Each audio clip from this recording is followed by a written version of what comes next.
political drama in Nigeria keeps growing like weeds on a rice plantation that lacks herbicides.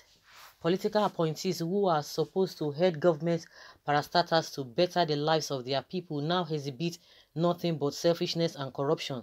The case of the acting Nddc chairman, Keme Ponde, is not an exception. Keme Ponde yesterday, while being quizzed by a panel, fainted during the session. According to his doctor's report, the Nddc acting chairman has been sick even before the grilling and questioning started. The video was nothing but hilarious. It was quite obvious that the question was becoming too much and he couldn't handle the pressure anymore. A very simple question: how did the commission spend 81.5 billion naira within 2001 and 2020? I don't need to explain that what we all saw yesterday was a commission that corruption has eaten deep into its flesh. The Minister of Niger Delta, Godfrey Akpabio, also came on board with nothing to deliver except to point fingers at members of the National Assembly for being beneficiaries of the project. Whether it's right or wrong, only God knows. In another development, the director of projects of the commission has claimed that the commission gave out over 300 million naira to pointers to help them point out abandoned projects. According to him, the Niger Delta consists of 185 local governments and they need locals to take officers of the commission to where these projects are located. Also, he opined that the locals won't allow any official to carry out their jobs without the pointers around. Who awarded those contracts in the first place? Where are those who collected the funds? These questions also need to be answered.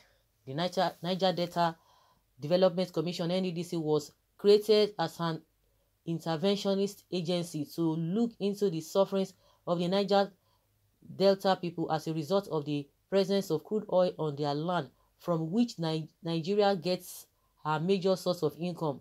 Those who remember history will understand that it took a lot of fights and dialogues to get the commission running, yet their own people are the one living off their commonwealth. Quite sad.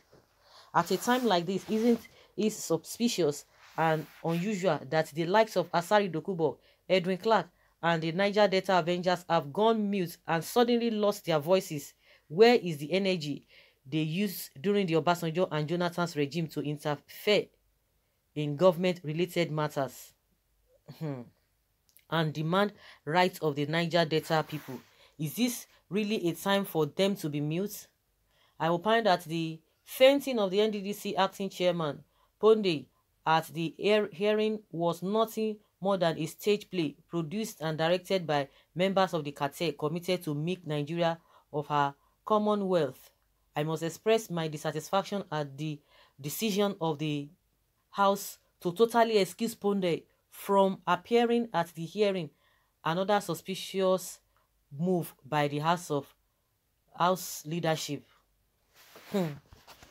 Okay, why would they excuse the man in the first place? The Ponde, why would they excuse him in the first place?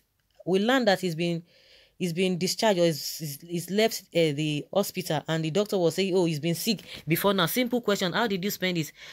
That has now become a huge question or pressure on him.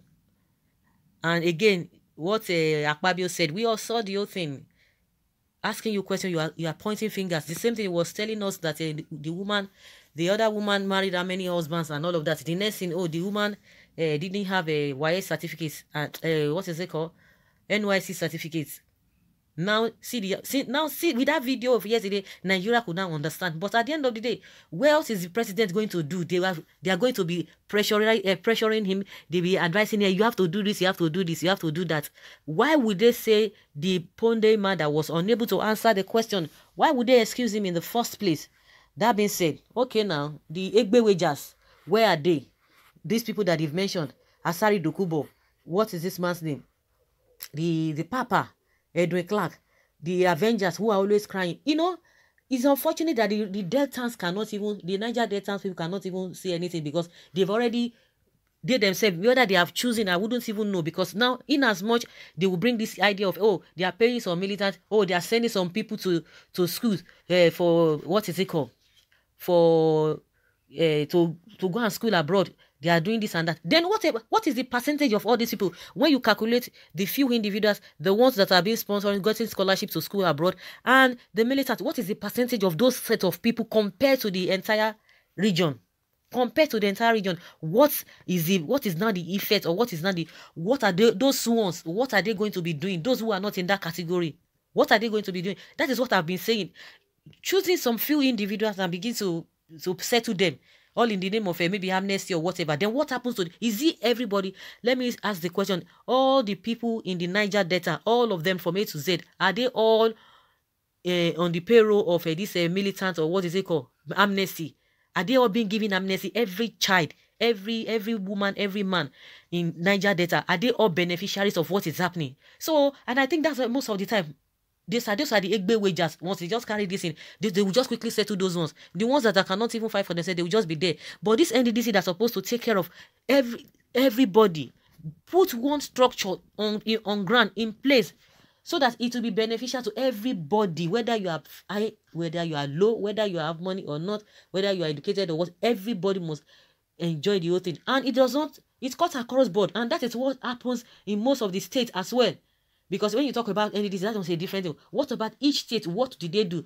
I begin to hear some of the people, most especially some people from some region, they were saying, oh, Niger Delta. Of course, we are going to hold them responsible. Okay, Niger Delta. Now, what are they doing now? They cannot speak. Like the same question we are asking. Oh, they cannot speak. What of your individual state? What have you done?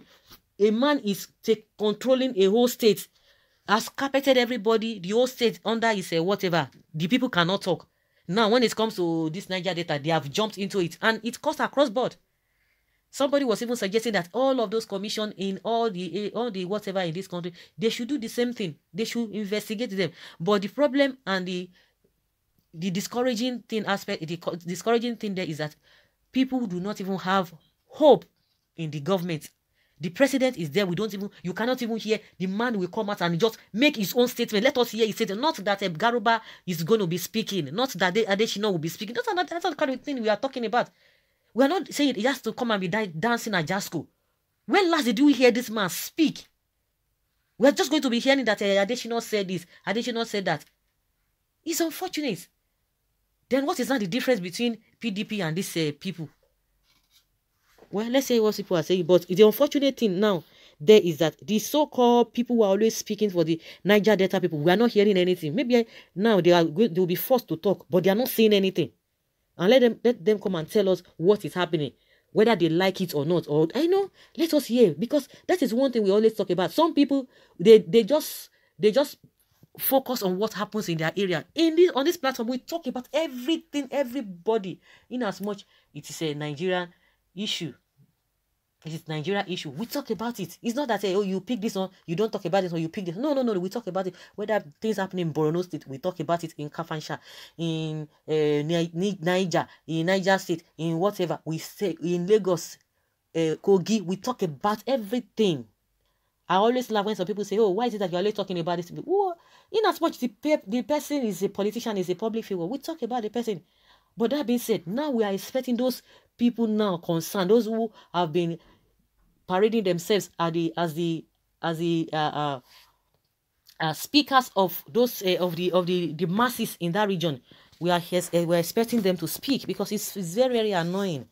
The whole thing is just something. It's just everything is just shrouded in secrecy. Now, Gbajabiamila has come out to say, "Oh, the Ponde man is not going to be. They are not going to do anything. They are not going to be inviting him again." So, where does this whole thing? Where will it lead us? They are going to do it behind camera. Is that not? Okay. This is disappointing and disgraceful to we entire Niger Delta. The doctor report is false. He is healthy and sound. It is nemesis of the evil he did against his own people and the oath he took. All Niger Delta should question our leaders of past and present for their failure to develop the regions. PMB has done well by allocating such funds to the regions. It is time for we to take the war or fight to our Niger Delta leaders and representatives to be accounted for all the money allocated to the region for development. It is a shame. Shame on you. Enough of all this nonsense. Okay, mobilization of Niger Delta youth against our Niger Delta leaders, past and present, of the failure to develop the region. You can imagine that people were crying. Those were one of the things they said. People were crying of a palliative. Now, the people who are already okay, who are receiving huge salary, they said we need to take care of ourselves. I think it was this morning that was saying, oh, we need to take care of ourselves. After you have been paying that huge salary, your salary was going during the pandemic, you took care of yourselves. How many people did get this palliatives in Niger Delta? How many people? And you took care of yourself. And he was proud of that. He was bragging. Won't we take care of ourselves? Someone says here that they won't make any noise because all of them are in federal payrolls, not even in naira but in dollars. Who can cry again for poor masses? No, yes, that's what I'm saying. Those who are benefiting, what is the percentage compared to the general populace in that region? They are all scammers. They are not tired and ashamed of all this drama, faking sickness and all of that and fainting. Don't mind them. Asari will not open that his big mouth now. It's only when he's broke he will start insulting Biafra and Kano so that they will give him money. Now, the money he is much needed is being scandalized. Okay, I have a different view to this. Was it not so humiliating receiving barrage of questions? Is it not so humiliating for the so-called Niger Delta that the North will have all the oil to them and nobody will question them? Then, this small one, they are asking so many questions. One person or group of persons sold 5 sheep load of oil and cornered the income. Did anyone ask them? Niger Delta this. It is for you that the shame will go to. The fainted guy should not be asked questions about this since 2001.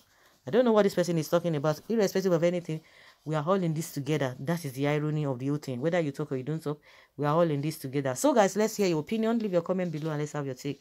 Thank you.